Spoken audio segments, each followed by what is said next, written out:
Director General Defense Intelligence Agency, Air Marshal Surat Singh, Director General Air Operations, Colonel Kubair, Director Defense and Aerospace Service Tenure, and all my friends from the industries, academia, our great forces, which we always love to salute for all the great contributions, great force you are around us, that we all as a country feel secure and proud.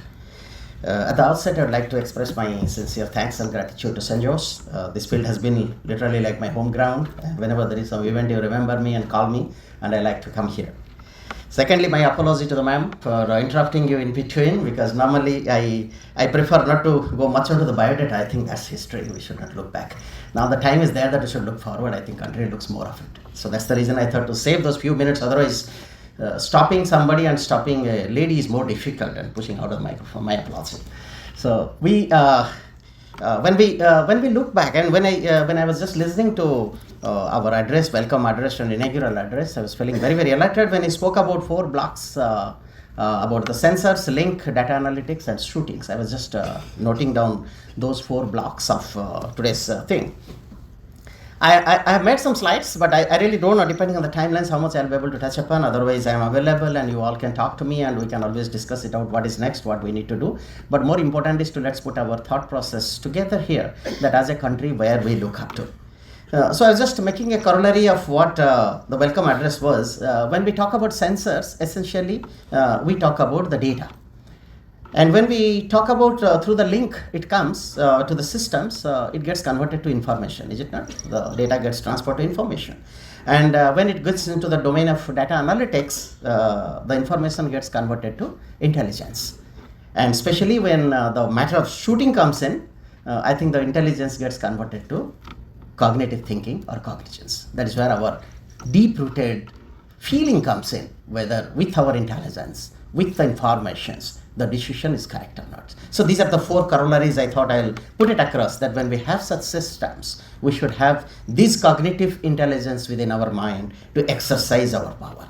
Friends, the topic was very, very tempting to me, capabilities and future trends and electro-optics, which has been very close to my heart. And as you know, in DRDO, especially in my cluster, we do a phenomenal work in this particular domain of surveillance. And that's why I thought a few of those points to what we did and what's way ahead, we will definitely touch upon today in this few minutes. Just one point I wanted to bring it out to all of you. When it comes about surveillance, we all say about 360-degree surveillance, isn't it? I think we'll go to a bit of mathematics. I think the connotation is a little different. It is no more 360-degree surveillance. It is called 4-pi steradian surveillance. Instead of a circular surveillance, the world is for a spherical surveillance. And when I talk about a spherical surveillance, not only we talk about in and around us, or 360 degrees. We talk about what comes from the space. We also have to be careful about what comes at the bottom. That's exactly right. So we have to be more vigilant. And remember, when circle becomes sphere, the whole problem from 2D has gone to 3D. And the kind of the spread of the sensors, the kind of the spread of the intelligence, the kind of the spread of the data gathering, analytics, all of them becomes multifold complex. So that's the thing I thought we will introduce this topic to all of you. And yes, for analysis, we need high intelligence, for shooting, we need high cognizance, and all that is possible.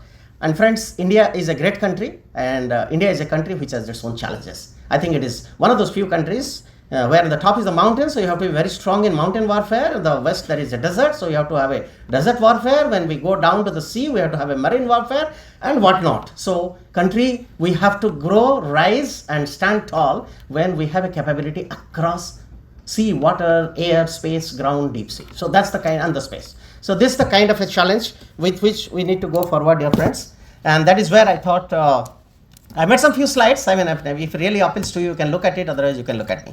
It's the choice is yours. So basically, the entire war today, the war definition has changed. Like few of the speakers were speaking today, no more is the war which we saw in our childhood. No more is those First World War, Second World War. There is a bomb, there will be a blast, there will be missiles destroying with nuclear weapons. I think we are ahead of that, all that.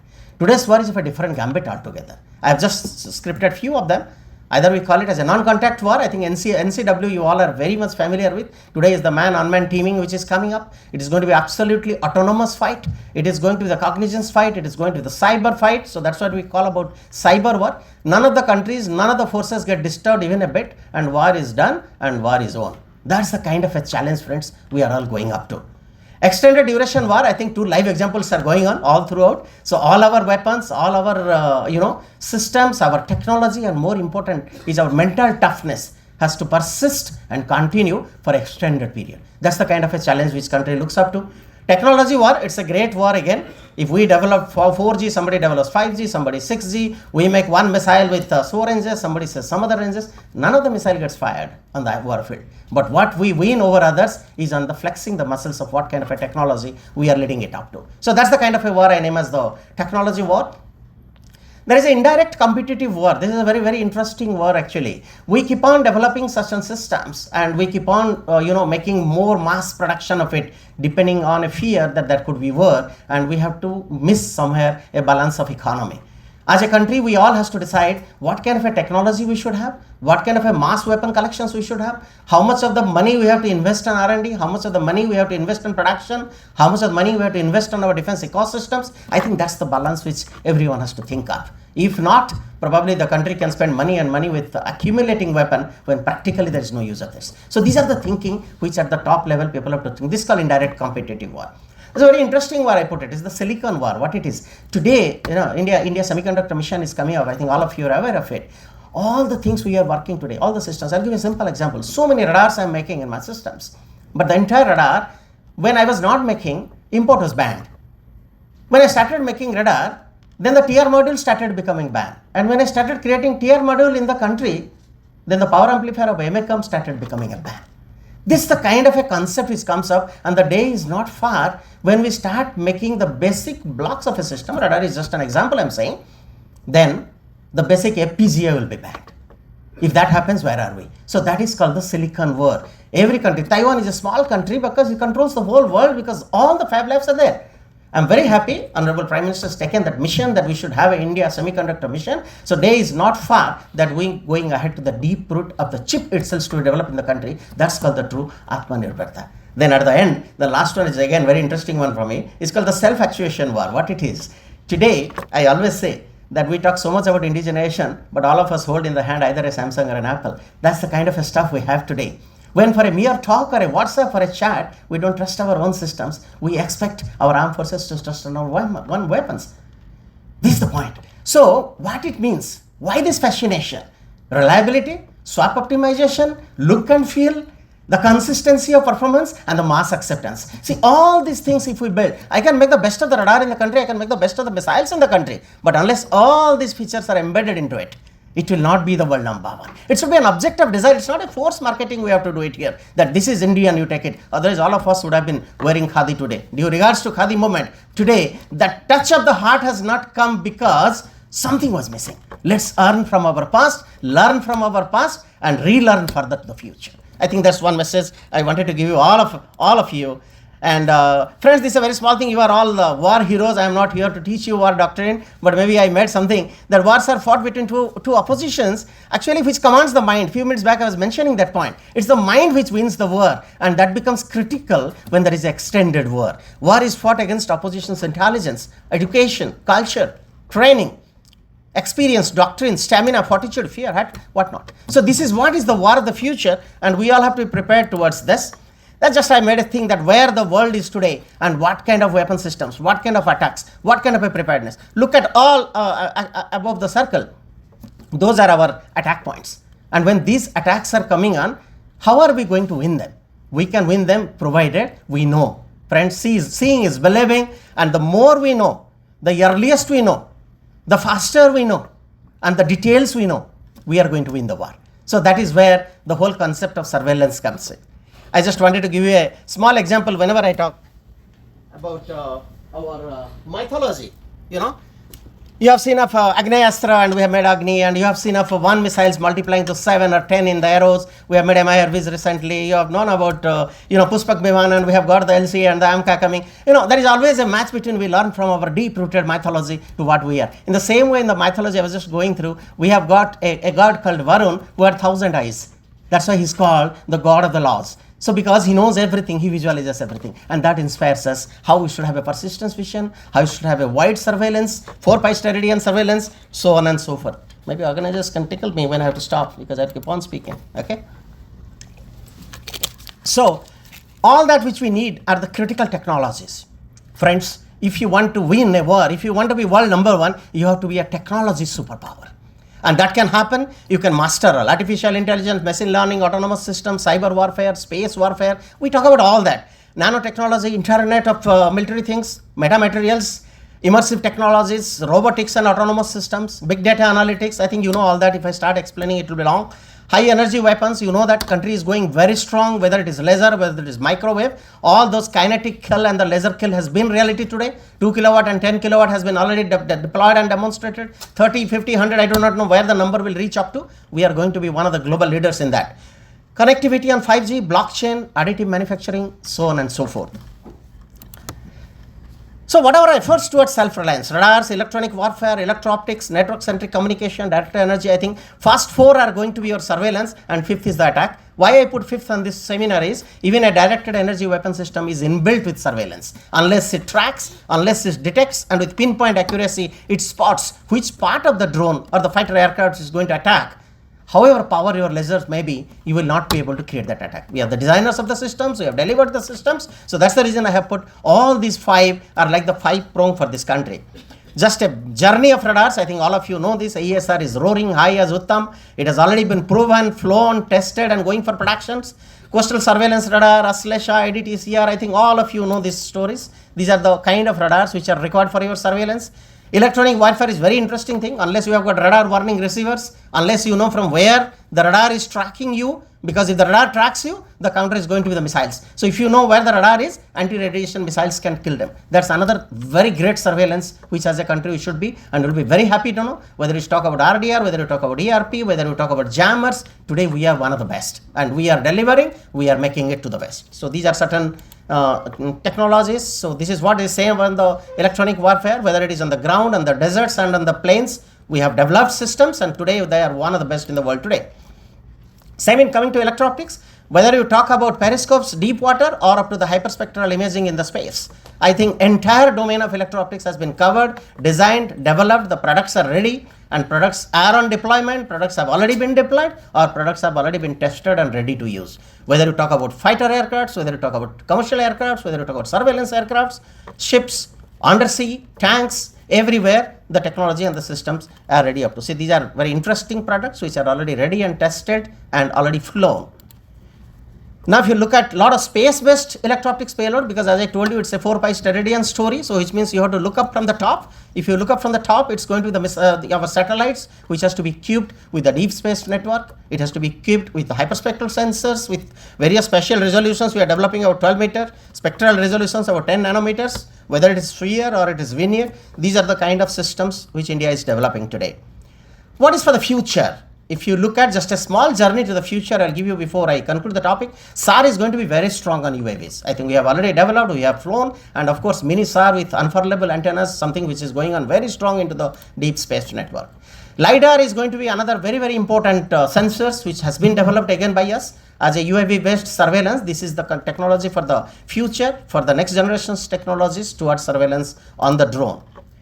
Now coming to the advancement in the radar technology, AESA already we have mastered. Today we are going to develop for all class of platform. MIMO is going to be the technology which is ready on the neckline to come. Ultra wideband millimetric wave radars, digital beamforming is a great technology again which has already been mastered by our systems. Passive coherent location radar ready for demonstrations very soon. Of course GAN as a technology, 3D printing radar components, these are all we are matching as to what we are world is. These are the future of the radars. As I said, active phased array radars, side looking and front looking phased array radars, airborne radars, all the platforms are here. I will not go more onto it. And these are something about future airborne radars. You can see this domain to see this is exactly where the country is going to be very soon. With a multistatic mode, with a DBF, with wideband transmission beam, with simultaneous modes, so on and so forth. Same on the EW also, on the sensors and technologies, we have very, very strong sensors now, tile based from basic blocks to TR modules to planks, we have graduated to tiles. We are at par with the world, wideband dual polarized antenna arrays, AI/ML framework and whatnot. Radomes, thermal technologies, today India is one of those few countries we have mastered our own thermal management systems. Electro-optics. Electro-optic soldier, this is going to be the very strong in the warfield soon. Upronic shield, it is going to the electro-optic protections were inbuilt onto the entire surveillance all across around from the deep space of thousands of kilometers. We should be able to get all our approach attacks. Persistent surveillance systems, spaceborne hyperspectral, just now I covered for you, and space-centric observation and decision support systems. This is going to be the ultimate in electro-optics. When you are going to have your cameras, your deep space telescopes along our own systems of satellites, and India is going to be on its own for a total 4-5 surveillance. So friends, just I will quickly go through certain technology areas just to trigger your DNA inside so that we push forward to the industries, because a lot of industry partners are here. Now and then I meet startups, I throw these challenges to them and they come out with great ideas. Artificial intelligence enabled electro-optic soldiers, Internet of Military Things. Now AR, mixed reality, virtual reality for situational awareness. This is going to be the next generation. Digital battle management systems, electro-optic payloads, robotics, autonomous decision makings, miniaturized smart sensors. These all are going to be for the body area networks of the soldiers. APV drones, this is going to be the very latest first person view. This is the drone with fiber optic cables, and they are going to see. We are the people who have delivered the first anti-drone system in the country, and today a number of them have been deployed around. But then we are also making the drone which this anti-drone cannot kill. It's typically like we make radar and I also make ESM systems. So this war continues within, so that we fight with each other technically to have our supremacies that India is going to be the best. Artificial intelligence, friends, this is going to be very strong, especially the generative AI is going to be the next generation field in artificial intelligence for surveillance. Hard data fusions, soft data, integrated hardware accelerators. Counter IED, each one of them is a technology by itself. So a number of them has been developed by some of our labs. Neural networks, virtual reality, onboard AI UAVs. This is what recently I think in Russia and Ukraine it is going on. Self-guided drones, they are essentially for the precision striking we talked about, and the swarm of drones. These are very recent AI which is going to the warfare, and cognitive electronic warfare is going very strong. AI enabled electro-optic sights for the drone interceptions. Today drone on drone, we call it drone versus drone, Angry Birds. This is something which we are working very strong about it. Underwater, like when I say again 4-5, I said at the top and the side, now something comes to the bottom as well. Marine robots for the underwater surveillance, robotic missions for identification and classifications of the threats, anti-intrusion robotic systems, unmanned underwater vehicles. I think these are the technologies which are going forward future to take India to the world. Quantum is coming in a big way, friends. Potential quantum technologies for surveillance, whether military applications of quantum technologies and quantum space warfare technologies. These are two strong domains where a lot of work has been done across the world, and India is also going quite strong on it. If you look at quantum electronics, quantum I-star, and quantum underwater, all these three triangle is going to make the country the quantum sufficient. Space situational awareness, one of the speakers is mentioning just now. This is again going to the war in the space. Friends, we are working on this field for quite some time. Certain data I have got, you will be very surprised and shocked to know what's happening in the space. One of the satellites is there and another fellow satellite is coming and opening the robotic arm and lifting the satellite. Up to that, the capabilities are coming. It's only a capability demonstration. Not that it is happening, but if there is a capability, it can happen. So that's the kind of a war which is going on in the space. We are very peaceful on the earth without knowing it's what's happening beyond us. So that's the kind of a role which is going very strong. And if you have to develop such things, if you want to lift another satellite or a rogue satellite through the robotic arm in the space, first you should know where is that satellite, what is that satellite, what is the content of that satellite. Now all that you can know, provided you have got space situational awareness. And that's something which is going to be the next generation's technology, which few of the countries are going. I have got some few of the data which is on the public domain. I have got it. You look at US and Russia, the kind of systems they are developing for the space surveillance. It is in the same way for tracking and imaging also. There is a huge investment across the world going on through the leading countries, because the man who knows the space, he is going to be the leader in the world. So space war is going to be the next generation war which is going on forward. So that's why there is a series of technologies which are going on across the world, and you'll be very happy to know we are not far behind. We are also working quite strong on similar kind of technologies. So these are kind of certain ground-based and space-based sensors which is there already deployed. Yes, to end with, friends, it is the Space Ground Integrated Information Network. This is called SIGIN. This is going to finally command the whole world. This is going to make the country powerful. This is exactly my answer to the 4-pi steradian theory which I started with. When you have got the complete information across you, whether it is at the deep space, whether it is across the terrain, whether it is in the deep sea, or whether it is in the air. If all the information are with you and with a very thorough cognitive networking link, high bandwidth and highly encrypted link, and a strong intelligence and cognitive systems to analyze the information, process the information, and take the rightful decision for protecting the country. I think that is what is going to make any country the supreme in the world.